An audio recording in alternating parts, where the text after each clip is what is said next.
দৰ্শকপ্ৰেমী ৰাইজক আমি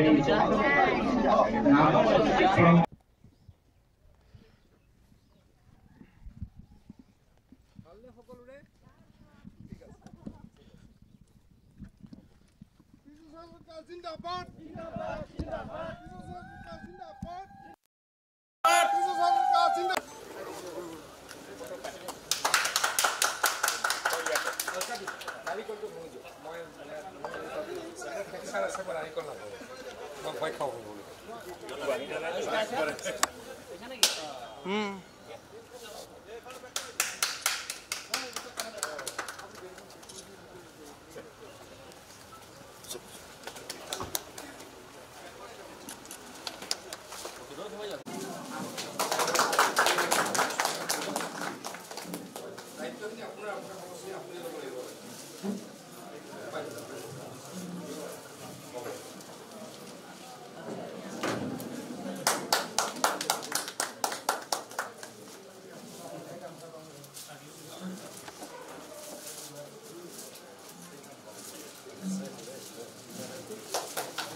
এই কাৰ্যালয়টোৰ কাৰণে অসম চৰকাৰৰ পৰা আমি 50 লাখ টকা দিয়াৰ ব্যৱস্থা কৰিছিলোঁ।